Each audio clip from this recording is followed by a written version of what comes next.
Lal Bahadur Shastri national academy of administration. हो ধরমিতে ধীর हो করমিতে ভীর हो উন্নত শির নাহি ভয় हो ধরমিতে ধীর हो করমিতে ভীর हो উন্নত শির নাহি ভয় ভুলিবে যাবে জ্ঞান হব সবে আগুয়ান সাথে আছে ভগবান হবে জয় रहो धर्म में धीर रहो कर्म में वीर रखो उन्नत शीर डरो ना।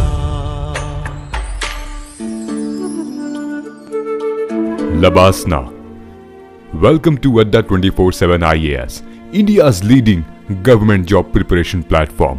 मेरा नाम है सिद्धार्थ सिंह। दोस्तों, ये डॉक्यूमेंट्री हर एक IAS एस्पिरेंट को देखनी चाहिए। इनफैक्ट जिन्हें यूपीएससी के बारे में बिल्कुल भी नहीं पता, इनफैक्ट जिन्हें लबासना के बारे में नहीं पता, इनफैक्ट जिन्हें लबासना के बारे में पता भी है, उनको तो बेहद जरूरी है इस डॉक्यूमेंट्री को देखना। ये एक ऐसी डॉक्यूमेंट्री है, ये एक ऐसा सपना भी है हर एक यूपीएससी एस्पिरेंट का जो नींद में भी इसको देखना पसंद करेगा। कुछ ऐसे पहलू हैं इसमें ताकि आप अपने पढ़ाई के पर्सपेक्टिव में इसमें यूज कर सकते हैं। आखिर जिस सपने के बारे में हम सोच रहे हैं, तो हम उस सपने के बारे में और थोड़ा जान लेते हैं। आखिर क्या है लबासना, क्यों इतना फेमस है लबासना? तो आइए जानते हैं लबासना के ऊपर, क्योंकि ये एक डॉक्यूमेंट्री है। इससे पहले कि हम आगे बढ़ें, एक बार प्लीज सेशन को, इस वीडियो को, इस डॉक्यूमेंट्री को दूर तक पहुंचाएं, शेयर करें, लाइक करें और सब्सक्राइब करें। शेयर उनके साथ करें जो आपके घर में दोस्त हैं, कलीग्स हैं, जो बच्चे हैं, जो यूपीएससी की तैयारी करना चाहते हैं, जो लबासना के बारे में जानना चाहते हैं, जो आईएएस बनना चाहते हैं। आइए शुरू करते हैं द डॉक्यूमेंट्री ऑन लबासना। धर्म में धीर रहो कर्म में वीर रखो उन्नत शीर डरो ना।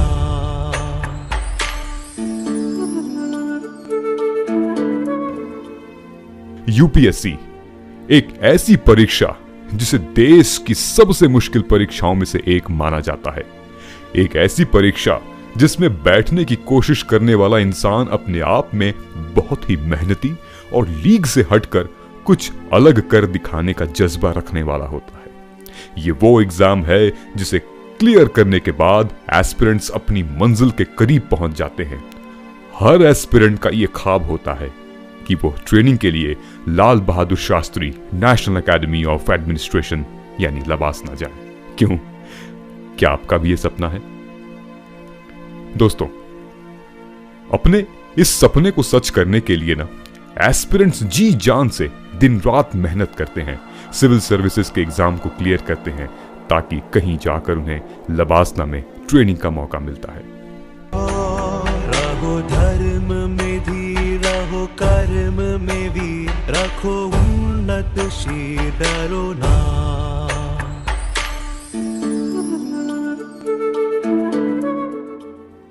इस एकेडमी की हवा से लेकर मिट्टी तक हर चीज उन लोगों की सफलता की गवाही बनती है जिन्होंने भी कभी हार नहीं मानी और खुद से वादा किया है कि महज 1 से 2 साल के अंदर लबासना के मैदान में खड़े होंगे।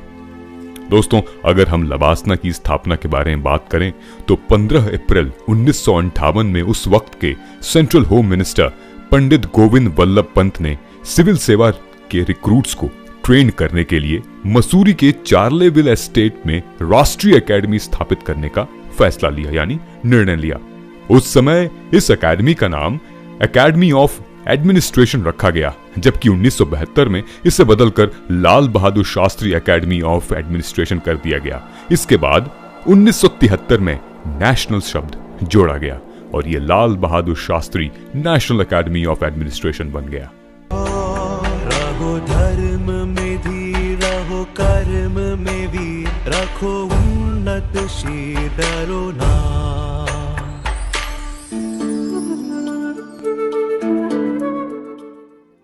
साथियों, आपको ये जानकर बहुत हैरानी हो सकती है कि लबासना में न केवल भारतीय सिविल सर्वेंट्स बल्कि बांग्लादेश, भूटान, मालदीव्स और म्यांमार के कुछ सिलेक्टेड सिविल सर्वेंट्स की भी ट्रेनिंग होती है। ये सभी इंटरनेशनल सिविल सर्वेंट्स भारतीय सिविल सर्वेंट्स के साथ पहले 3 महीने के फाउंडेशन कोर्स में ट्रेनिंग में शामिल होते हैं। और ये भी बता दें कि लबासना में 2 साल की ट्रेनिंग पूरी होने के बाद पास होने वाले सभी आईएएस ऑफिसरों को जवाहरलाल नेहरू यूनिवर्सिटी यानी कि जेएनयू से मान्यता प्राप्त होती है, वो भी एमए इन पब्लिक मैनेजमेंट की डिग्री मिलती है। ये डिग्री केवल यूपीएससी सिविल सर्विसेज की परीक्षा क्लियर करने वाले आईएएस ऑफिसर्स को ही मिलती है। यहां जानने वाली बात यह है कि लबासना में स्टेट सर्विसेज से प्राप्त होकर आईएएस बनने वाले ऑफिसर्स की भी ट्रेनिंग होती है। यानी कि अगर पीसीएस आप सिलेक्टेड हो तो भविष्य में जब आपकी प्रमोशन होगी तो आपकी ट्रेनिंग भी यहां पे होगी, है ना। तो चलिए अब हम बात करेंगे यहां कराई जाने वाली ट्रेनिंग को लेकर। हम जानेंगे कि 2 सालों में इस एकेडमी के अंदर क्या क्या सिखाया जाता है और आखिर किस तरह का है इस एकेडमी का माहौल। रहो धर्म में धीर, रहो कर्म में वीर, रखो उन्नत शीर, डरो ना।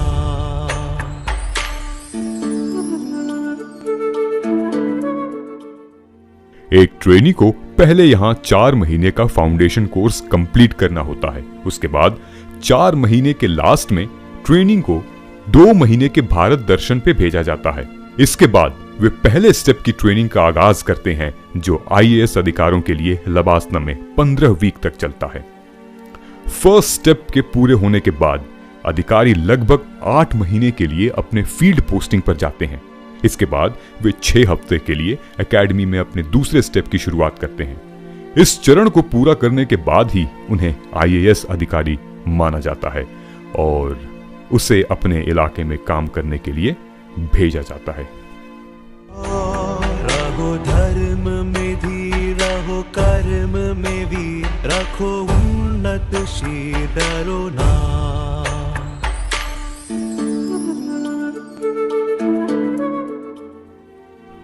दोस्तों, आइए ये जानते हैं कि हमारी ऑल इंडिया सर्विसेज में आखिर कुछ महीने की ट्रेनिंग लबासना में होके उसके बाद वे कहां जाते हैं। यूपीएससी की सिविल सेवा परीक्षा में सफल हुए सभी उम्मीदवारों को लबासना के फाउंडेशन कोर्स के लिए ऑफर लेटर भेजा जाता है। उसके बाद जो आईएफएस हैं यानी कि इंडियन फॉरेन सर्विसेज के लिए चुने गए हैं, इन ऑफिसर्स को आगे की ट्रेनिंग के लिए नई दिल्ली में स्थित Sushma Swaraj institute of foreign services में भेजा जाता है। आईपीएस ऑफिसर्स को हैदराबाद में स्थित सरदार वल्लभ भाई पटेल नेशनल पुलिस एकेडमी में भेजा जाता है। और आईएफएस यानी कि इसे हम आईएफओएस भी कहते हैं, यानी कि इंडियन फॉरेस्ट सर्विसेज, जो रिक्रूट होके आगे डीएफओ कहलाते हैं। आईएफओएस ऑफिसर्स देहरादून में स्थित Indira Gandhi national forest academy और आईआरएस ऑफिसर्स यानी कि Indian revenue services officers Faridabad में स्थित national academy of customs indirect taxes and narcotics में भेजे जाते हैं। वहीं आईएएस ऑफिसर्स लबासना में ही ट्रेनिंग करते हैं। रहो धर्म में धीर, रहो कर्म में वीर, रखो उन्नत शीर, डरो ना।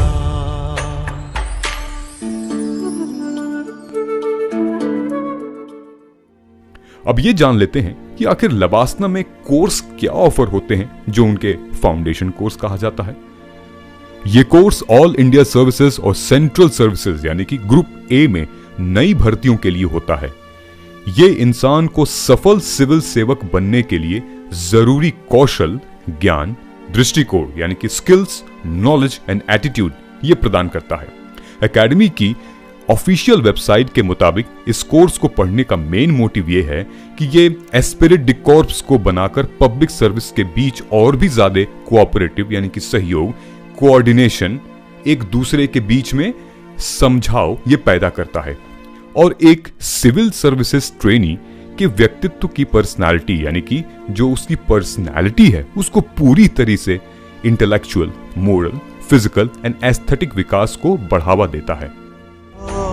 रहो धर्म में धीर, रहो कर्म में वीर, रखो उन्नत शीर, डरो ना।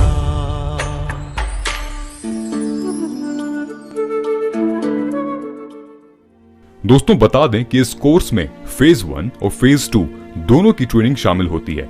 साथ ही ऑल इंडिया का यानी कि भारत भ्रमण का दौरा भी इसमें शामिल होता है। ये ब्यूरो ऑफ पार्लियामेंट्री स्टडीज के साथ एक हफ्ते के लंबे लगाव के लिए भी जाने जाते हैं, जिसमें उन्हें इंडियन पार्लियामेंट्री सिस्टम के कामकाज के बारे में बताया जाता है। ये इस अवधि के दौरान भारत के राष्ट्रपति, भारत के उपराष्ट्रपति, भारत के प्रधानमंत्री और अन्य गणमान्य व्यक्तियों से भी मिलते हैं। और इस कोर्स में जो ट्रेनी होते हैं वो फील्ड में जाकर ट्रेनिंग भी ले सकते हैं। रहो धर्म में धीर, रहो कर्म में वीर, रखो उन्नत शीर, डरो ना।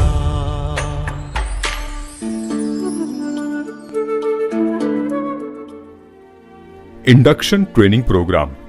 इंडक्शन ट्रेनिंग प्रोग्राम, इसका उद्देश्य राज्य सिविल सेवाओं के आईएएस के पदोन्नत अधिकारियों यानी कि प्रमोटेड ऑफिसर्स के लिए होता है। अब आते हैं शॉर्ट टर्म कोर्स या मिड कैरियर ट्रेनिंग प्रोग्राम।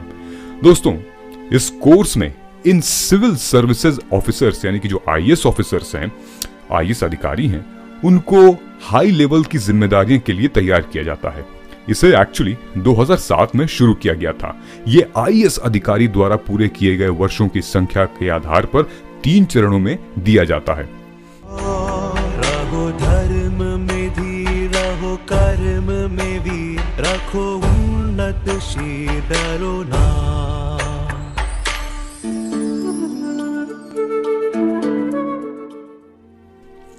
अब जान लेते हैं कुछ important but basic facts of LBSNAA.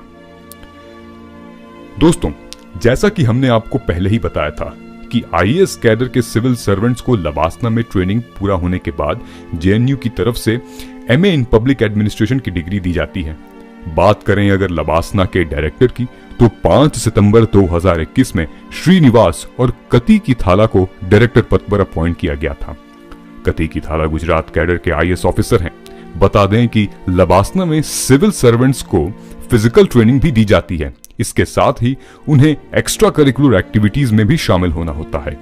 बात अगर इस एकेडमी के कड़े नियमों की हो तो लबासना में ट्रेनिंग करना हर किसी के बस की बात नहीं है।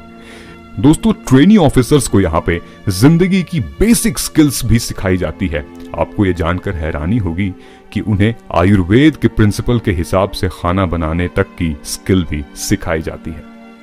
इसके अलावा एक्स्ट्रा करिकुलर एक्टिविटीज के तौर पर उन्हें कैलीग्राफी, जूट बैग बनाना, साइन लैंग्वेज सीखने का और स्मार्टफोन से फिल्म मेकिंग आदि की ट्रेनिंग भी दी जाती है।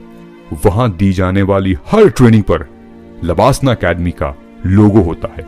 इसके साथ ही सभी ट्रेनिंग ऑफिसर्स को वहां लागू किए गए ड्रेस कोड और फोन न इस्तेमाल करने के आदि कई नियमों के साथ कड़ाई से पालन भी करना पड़ता है। रहो धर्म में धीर, रहो कर्म में वीर, रखो उन्नत शीर, डरो ना।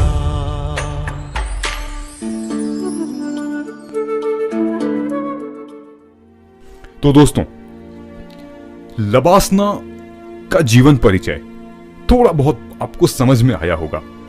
अगर आप चाहते हैं कि हमसे कोई भी टॉपिक लबासना के पर्सपेक्टिव में, इस डॉक्यूमेंट्री के पर्सपेक्टिव में अगर कहीं पे चूक हो गई हो, कहीं मिस हो गया हो, तो आपसे ये रिक्वेस्ट है कि आप कमेंट सेक्शन में जरूर लिख के बताएं कि आखिर कौन सा पार्ट हमसे मिस हुआ है और आप कौन से हिस्से के बारे में और ज्यादा जानना चाहते हैं या रुचि रखते हैं।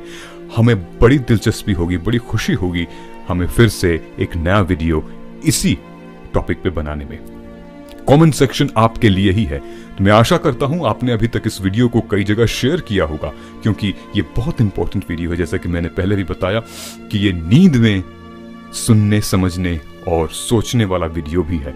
तो मैं बहुत बहुत शुक्रगुजार हूं आप सभी का। आप सभी ने मुझे बहुत देर तक सुना, आपका आभार। Thank you so much. मिलते हैं हम अपने अगले एपिसोड में from the pages of history. नमस्कार, जय हिंद, जय भारत।